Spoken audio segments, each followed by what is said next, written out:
Hi, this is Mrs. McCrory here at Whitney High School, and this is Dishwashing 101. Today we're going to talk about how to wash your dishes quickly and get them really clean. In order to start washing dishes, we have to get our equipment out. Under your sink, you'll see you have a dish pan, a dish rack, a dish bucket, scrubber, dish soap, and Comet cleanser. Up at the top of the sink, there'll always be 2 sponges up there for you to use. Up in the instructor's kitchen, you'll find the towels that you may need. In this cupboard are all the clean towels.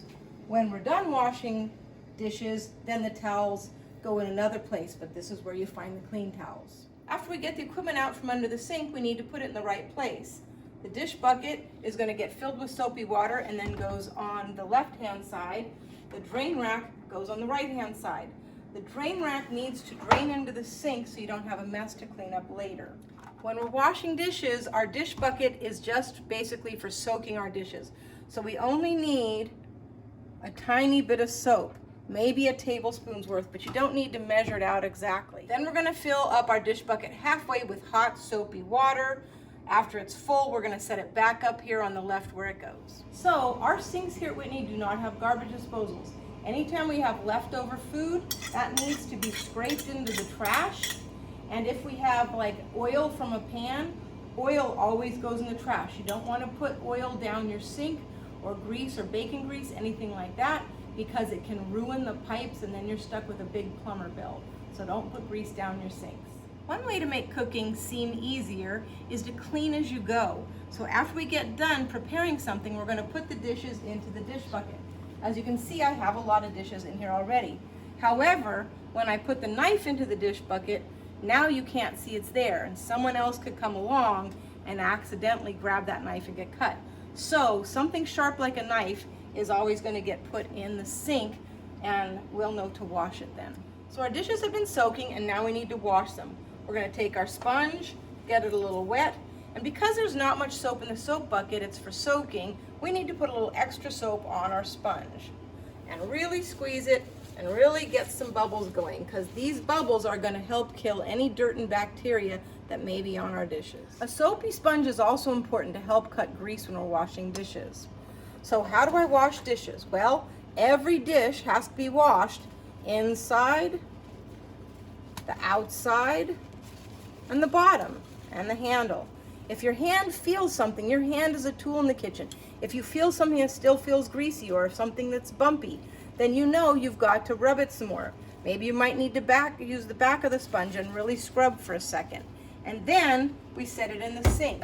As you might notice, I don't have the water on. I don't have the water running while I'm washing dishes. That just wastes water. I get my next dish, I wash the top and the bottom, and I set it in the sink, no water running. And I'm going to keep washing my dishes until they're all clean and sitting in the sink and done. Last thing we need to wash is our pan. Now this pan's pretty clean because I'm using it as an example. But again, I would do the inside, the outside, around the edges. I would check the bottom, and I would do the handle.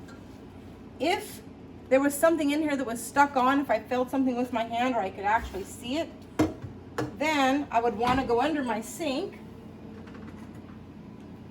grab my cleanser, sprinkle a little cleanser on, and then using the back of the sponge, I could scrub it until my pan is clean. When this pan is completely silver again, then you know you're done washing. And if you have something really stuck or burnt on, you can use the metal scrubber.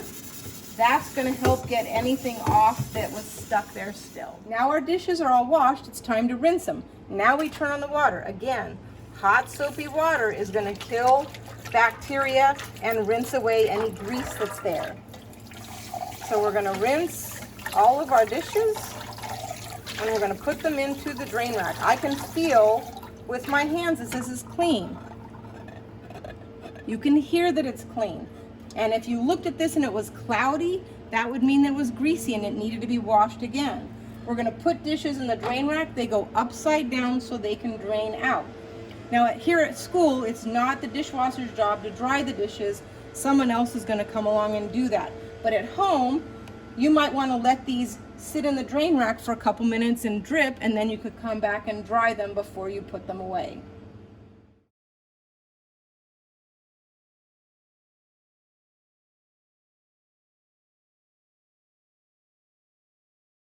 Okay, so now that we're done washing the dishes, it's time to clean up the dishwashing station. First thing we have to do is dump the water out of our dish bucket, but we want to do it slow and careful unless you would like to have a tsunami, which isn't the end of the world, but it's not fun to clean up either with water all over the floor. Then we're going to look inside our bucket. Is it clean? Is there red sauce or is it greasy? If it is, we're going to take our sponge and actually clean our dish bucket, because remember, we're not the only people using this equipment. There's 4 more classes today that are going to come in here and need to use this space. So we're going to leave it clean for them just like we expected it to be left clean for us. Now that the dish bucket's clean, we need to make sure it's dry. Clean and dry is something you're going to hear me say a lot, because we don't want bacteria having a chance to get growing in our kitchen. So at school, the housekeeper is not the person who dries the dishes. Someone else has a job to do that. All the jobs get split up, so it makes it easier to get the work done quickly. But if you're at home, you should dry your dish bucket and put it away when you're done using it. The drain rack also needs to be dried. We're going to wipe off the inside of it. There's usually little drops of water on the bottom. And as you can see, there's water on this. We can drain it into the sink and then dry that as well. Once all of this is dry, it can be put back underneath the sink where we originally got it from. Everything goes back where we got it. Now we're almost done. There's a few things left. We have to check our sponges. We want these to be clean and dry too. So if it's got food stuck on here, we're going to rinse it really well, and then we're going to make sure that it's really, really dry. It should be just damp. And then the sponges go on each side of the sink. The reason why we have 2 is so that if the dishwasher is doing dishes, someone else can use their sponge to clean the stove or the countertops. The last thing we need to do is dry the counter and the sink. So we're going to take our towel and we're going to do the outside part first. This is the backsplash. We want to really make sure that we get back there really dry, because otherwise we're going to lose points, and that is an area that's easy to forget. We're going to dry off our handles, or if you noticed food on them, you might use your sponge to wipe them off first and then we dry them.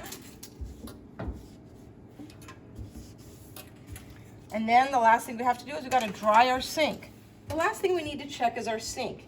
If there's food in the drain, we don't want to try to push that down the drain. We're going to get a paper towel. We're going to wipe it up and scoop it up. We're going to throw that into the garbage. Then, the last thing is to dry the sink. We're going to dry the edges. We're going to dry the bottom. And this way, when the instructor comes by to check your kitchen, they'll be able to tell that everything's done and your kitchen is clean and ready for the next class to use it. Now, the very last thing we have to do is put the towels into the laundry basket that's on the shelf here. These are always where the dirty towels go. Someone else later will make sure they get washed and they'll be ready for use again next time. Good luck washing dishes. All right, thanks.